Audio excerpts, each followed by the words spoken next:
Milton was born on a quiet early morning in late spring, in the northern region of the Wood River Valley. His mother produced just one calf that year. That early morning she heaved a sigh of relief and cleaned his toes and his nose and his ears. Then she smiled the biggest smile she could that day and announced, "Welcome to the world, Milton. This is a wonderful place, and you are a wonderful moose." Milton was average size and average all over. Average toes, average nose, average tail, and as he got older, average antlers. Milton was quite average by most accounts, except in one tiny respect. Milton was born with perfect pitch.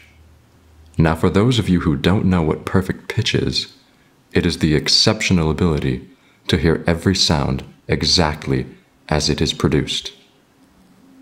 When Milton listened to the sounds of the streams in the afternoons, he could hear each beautiful note as the water rushed over the riverbed.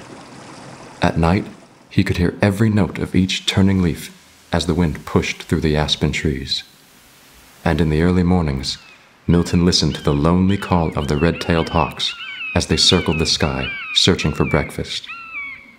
His entire world was a symphony of beautiful music. Milton's neighborhood was busy and alive with the sounds of the forest, and he managed to make friends with just about everyone. He was well acquainted with the geese and the ducks, and he had a good but tolerant relationship with the bears and squirrels and foxes. And whenever he took long, cold sips from the big wood river, the trout smiled a friendly hello from below. He even got along well with the beavers, although they were usually too busy to sit and chat for very long. Milton's favorite neighborhood friends were a family of field mice who lived up the path from his home. They were 4 in number: Anthony, who was serious; Reggie, who always had a smile; Lowell, who was pensive; and Caroline, who was shy. They were a very musical household, although they did not have perfect pitch, but Milton enjoyed their company nevertheless. Milton and the family of field mice would travel along the paths of the forest and the streams of the Wood River and enjoy all the sounds that surrounded them. They knew that this was a wonderful place with wonderful music. One day, Milton and the field mice were out for their daily stroll. As they crossed the Big Wood River, they headed south toward Sun Valley. Milton suddenly stopped and sat down. He didn't say anything for the longest time. Anthony became very serious. Reggie stopped smiling, and Lowell was even more pensive. And Caroline, who was busy sniffing a daisy, looked up at Milton and was worried. Some say that what Milton heard that day was a Beethoven Piano Concerto. Others believe it was a Brahms symphony. Still others thought it was an aria from Mozart. Whatever it was, it changed Milton's life forever. He had never heard anything so beautiful, so perfect, so sonorous, so magnificent, so rapturous in his young life. It was as if all the streams and birds and aspens in the valley were playing at once, in perfect harmony. From that moment on, Milton knew he must be a part of this group which could produce such heavenly sounds. They followed the sound until they arrived at the largest, most imposing structure in the valley, the Sun Valley Pavilion. Milton announced himself with a very loud moose call. The conductor, who was rehearsing with the orchestra at that very moment, dropped everything he was doing and stared at the very large moose. Then he understood what Milton wanted. He let him try all the instruments of the orchestra. Besides, Milton was a very imposing moose. What else could the conductor do? Milton practiced on the instruments with strings. He played the violin, the viola, the cello, and the large bass. But each time, his very imposing antlers got in the way. The bows of the violin and the viola got stuck on one side of his antlers, and the neck of the cello and large bass bumped against the other side of his antlers. He tried the piano and the harp and the other strings. Each time, his tail, or antlers, or something else, got in the way. Milton practiced the woodwinds and the brass instruments, the ones you blow air into. He tried the clarinet, then the oboe, and then the large bassoon. He then tried the flute, the trumpet, the trombone, and the very large tuba. He even tried the French horn. But poor Milton didn't have a proper pucker. He would blow and blow, but only squeaks and peaks would emerge from the horns. He already had perfect pitch, but he did not have a proper pucker. Milton would have settled for just the propensity for a proper pucker, but alas, this was not to be. As you may have already guessed, moose lips are loose lips, and loose moose lips don't produce the proper pucker.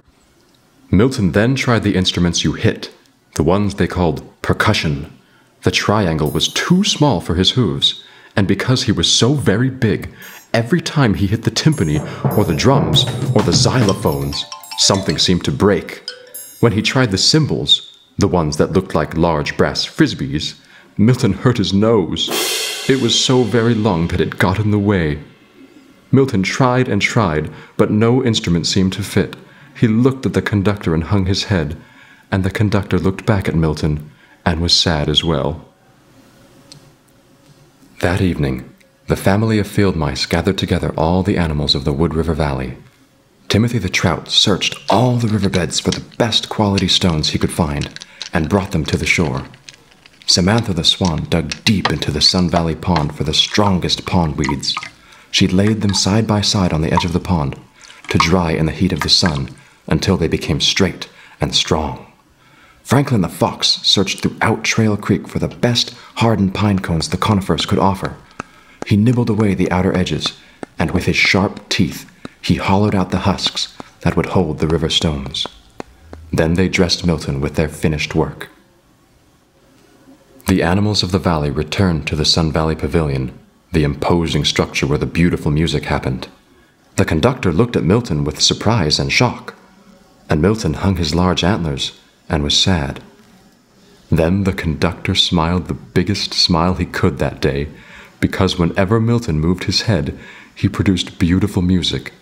A move to the left produced the sounds of the river he remembered as a young moose. A move to the right produced the sounds of the wind pushing against the aspens at night, and a move back and forth sounded like the birds in the early morning. Milton would indeed become the newest member of the symphony. He would join the group that made beautiful music throughout the valley.